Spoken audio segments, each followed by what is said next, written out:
And I had to go back and look at my numbers. And I had spent $500 over like maybe 3 weeks or a month. But in the last 2 weeks, we actually booked 10 sales conversations.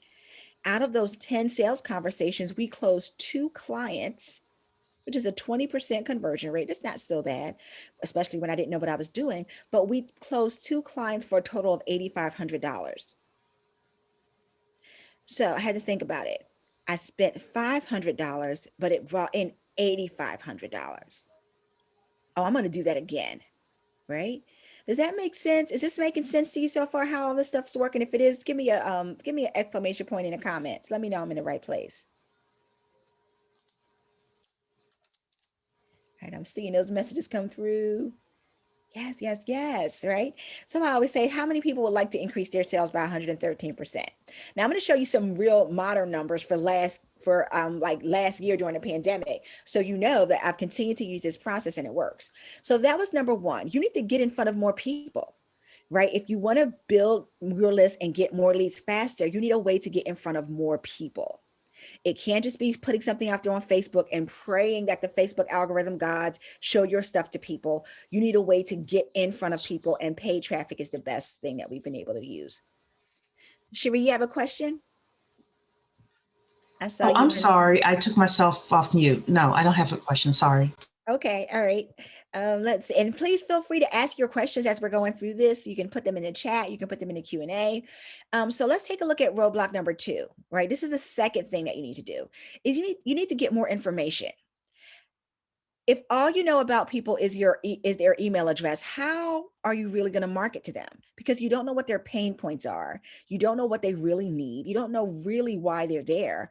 And for example, let me give you an example of somebody who's like a weight loss coach, right? You don't know if the person is on your list because they just got diagnosed with type 2 diabetes and they need to change their health, or are they a new mom trying to lose their baby weight, or are they trying to get, slim down so they can get into a dress?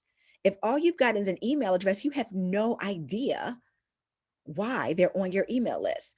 And marketing gets 10 times easier when you know exactly what they need. And we call this helping you avoid spaghetti marketing. Anybody know what spaghetti marketing is?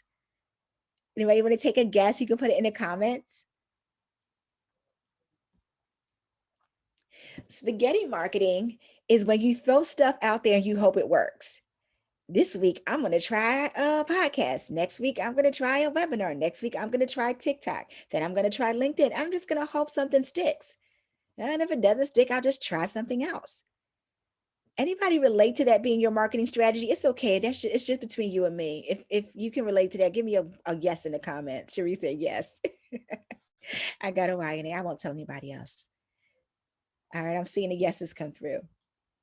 So this is how a quiz actually helps you with that. Quizzes help you segment your audience. How many of you have ever heard that term about customer segmentation?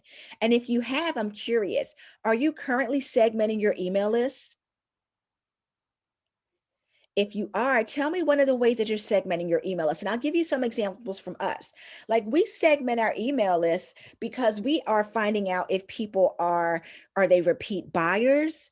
Are they interested in something that we offered? Did they come from Facebook? Did they come from LinkedIn? Those are just some of the ways that we're able to segment our audience. One of the things that you're also able to do with the quiz is you're able to use some other, strategies to segment your audience as well. So Alicia says, I just launched a couple of weeks ago and I don't have an email list. Okay, all right. We got to get that list. We got to get you some leads, Alicia. All right. So let's talk about some other ways to actually break down the segmentation on your list. These are the 4 things that you can do with the quiz that will help you identify people. You know, identify who they are, clarify what their needs are, qualify them, and validate them. And I've got an example. Here's some of the quiz questions that we use that lets us get some additional insight to our audience. So for example, one of the questions on our quiz is, what kind of business do you have? Right. So we work with, like I said, high-end coaches, consultants. We also do some work with e-commerce brands as well.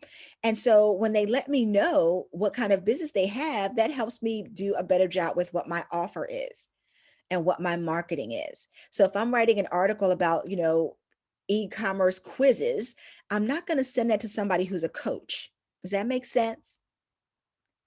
And then the next kind of things you want to clarify for people. So I'm going to clarify what their pain points are. What's your biggest marketing challenge? Right. And I'm curious for you that are here, what's your biggest marketing challenge when it comes to getting more leads? Go ahead and type that in the comments because I'm going to show you what we would do with that on the back end if we were asking that question in the quiz. So in the comments, go ahead and type in Can what's you your give an biggest. example of a marketing challenge with regards to lead building? Oh, absolutely. Absolutely. Not getting enough people, right? Or not having a system in place.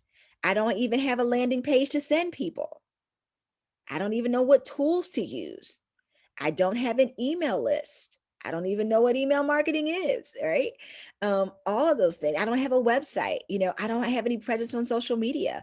Those could be some of the things that are keeping people from getting more leads because you have no visibility.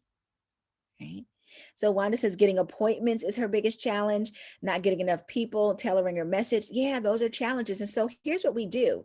If we had those as answers on a quiz and Wanda, you typed in, you selected getting appointments, guess what? I'm going to send you a message about, Wanda. I'm going to tailor my email copy to say, Wanda, here's how to get more appointments this month. And it's like magic because Wanda's like, oh my gosh, how did she know? Because you told me in the quiz. But if all I've got is your email address, Wanda, I'm going to be sending you everything. Here's how to generate leads. Here's how to use a webinar to generate leads. Here's how to use TikTok to. I'm going to be going all these different places that are not interesting to you. So even though you might have people on your list, if you're not segmenting them, it's not going to help you get sales faster because you're sending them all of these generic messages. And that's why a lot of email marketing falls flat because it's super generic. So Alicia has typed in, she says, not getting enough people and tailoring her message. So Alicia, if I sent you a message and it talked about, hey, here are 5 ways to personalize your message so your audience says yes. Alicia, would you like that? Would that help you if you saw that come through from me? Right. But if I just said, Alicia, here's how to get more sales. Everybody says that, right? I'm not talking to your pain point. So that is the beauty of having a quiz.